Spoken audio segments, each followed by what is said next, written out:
Week 16 of the 2024-2025 NBA season is over, which means it's time to run it back. This is Run It Back, NBA Week in Review Heat Edition. I'm Eric Labrador, contributor at thepeachbasket.net covering the Heat. This is the show where we recap the week that was in the NBA and then highlight the marquee matchup for the week to come for the Heat. We start with the only objective overall NBA power rankings anywhere. You can read more about how we get to these rankings and see the entire list at thepeachbasket.net. As for the Heat, they move up one spot in the rankings to 16th after Phoenix dropped two spots due to their 1-3 week this week. As for the Heat, they went 1-2 and had a horrible game against Brooklyn, carrying a lead into the fourth quarter, but then only scoring 9 total points. They did the same thing against Orlando earlier this year. Brooklyn out rebounded Miami and outscored them in the paint. Brooklyn scored 31 points in the fourth quarter compared to Miami's 9. The Heat also carried a lead into the fourth quarter against Chicago and lost that lead also. Chicago and Philly outscored Miami in the paint as well. But all this pales in comparison to what I'm prepared to discuss in the full court press.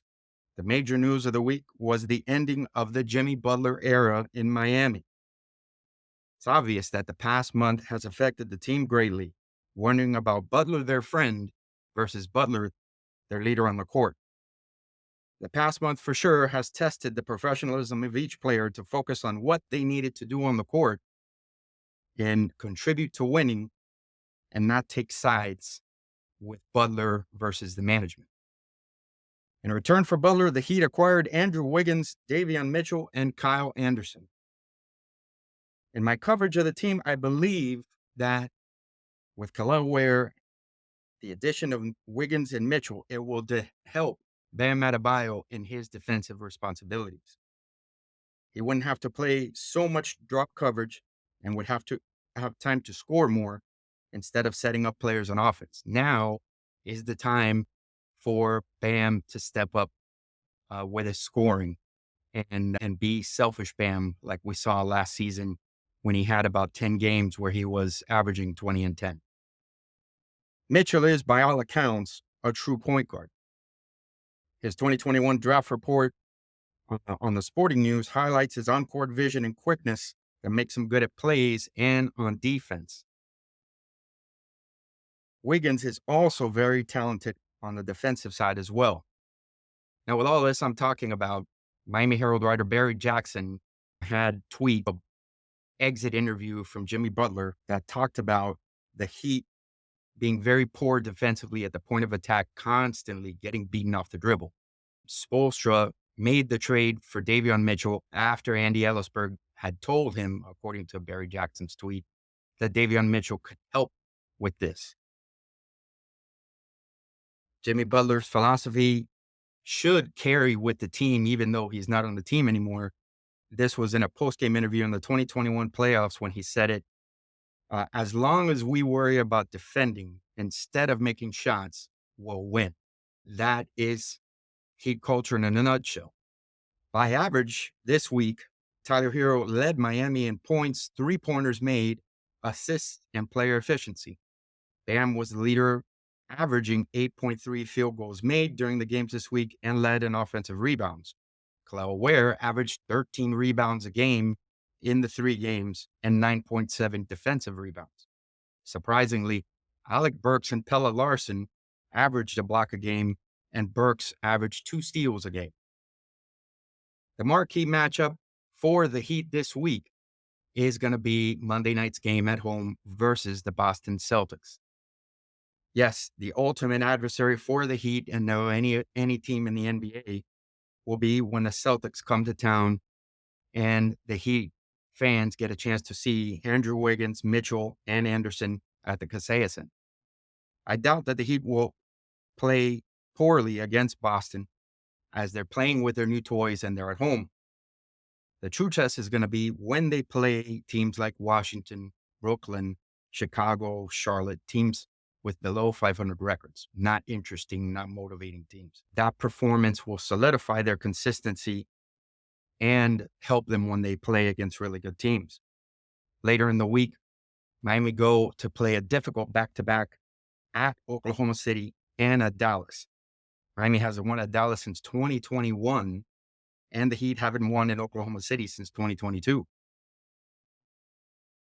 Now, one of the articles that I posted this week was the top 5 moments in the Jimmy Butler era to me as a Heat fan. Number 5, I think, is when Kendrick Perkins during the 2020 playoffs went and highlighted Heat fans and the Heat and called the Heat them goons because the Heat were playing such good defense. It was the first time since the LeBron era that I had ever seen people on national TV give the Heat props.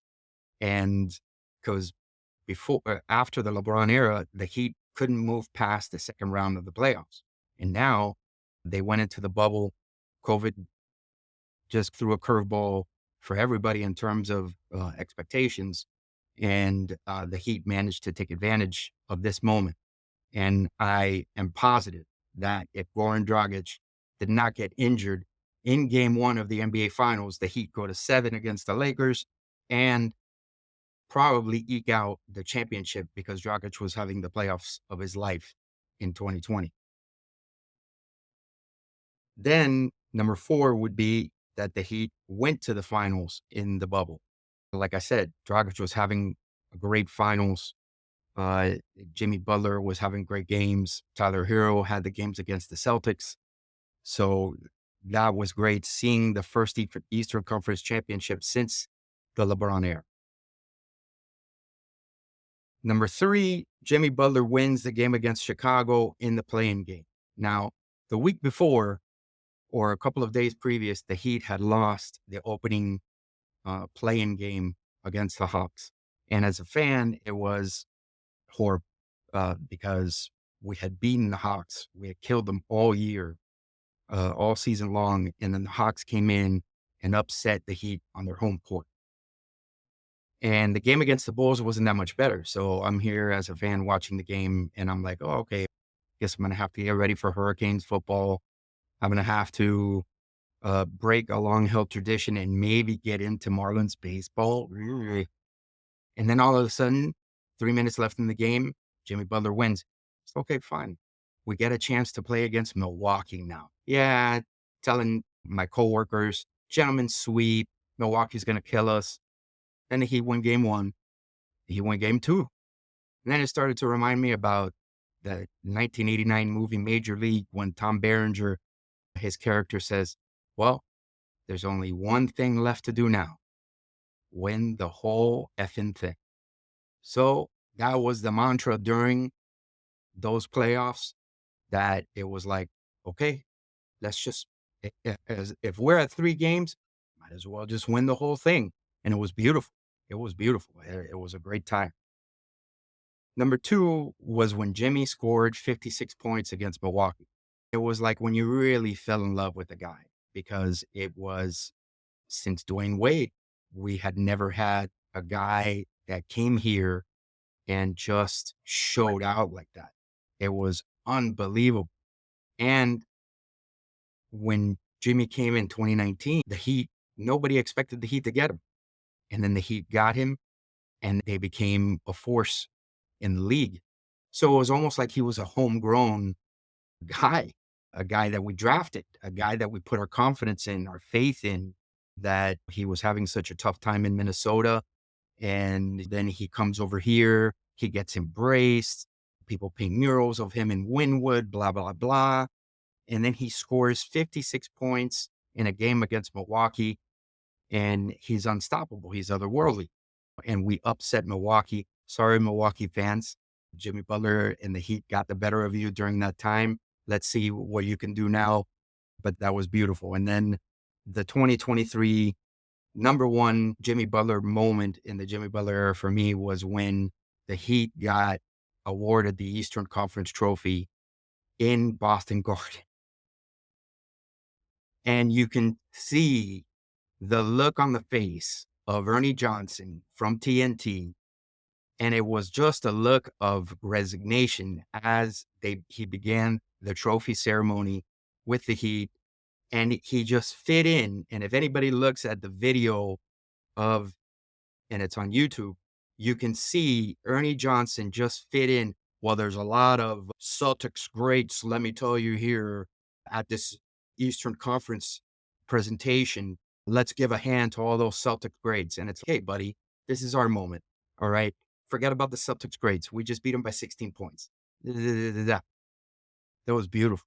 And throughout the playoffs during the Jimmy Butler era, it was like it, especially the TNT commentators, anytime something would happen with the Celtics, it was the best thing in the world. Oh, the Celtics are so talented. The Heat did something and it was like, yeah, the Heat win and they're on a 10-1 run. And then as soon as something would happen, that he would commit a turnover. Oh, the Celtics are just putting it to the Heat. So it was sweet, very sweet as a Heat fan to see that that was a great moment that the Heat won on the Celtics home court. They won on the Celtics home court, and especially after game 6 of the Eastern Conference Finals, that everybody and their mother thought that the Celtics were going to come to Boston and they were going to finish off the Heat, and it didn't happen. So that to me is the number one moment in the Jimmy Butler era, regardless of whatever was able to be done in the NBA Finals. The Heat were consistent year after year. When before LeBron and after LeBron, the Heat couldn't get past the first round, sometimes past the second round. So as a fan, it was fantastic. So with that, as a fan, I guess I'm breaking up with Jimmy Butler in this podcast and moving on. And hopefully we're moving on to another era of Heat consistency where Davion Mitchell is the Shane Battier of, this iteration of the Heat. And Khalil Ware is like the PJ Brown to Bam Adebayo. And he's just backing up Bam. He's a rim protector on the defensive side. Tyler Hero is like a better version of Dan Morley. And we get a lot of role players making good contributions. And the Heat find their way back on people's minds, the great villains of the NBA, the Miami Heat. And they find a way to just throw a monkey wrench into the whole coronation of the Celtics and the Cleveland Cavaliers, all the sexy, pretty teams. And the Heat, with their blue collar, grimy, playing games in the mud, managed to draw down ratings and make things interesting, for people in Miami. So with all that, that's it. Week 16 of the 2024-2025 NBA season is in the books. Join us next week after week 17 when we once again run it back.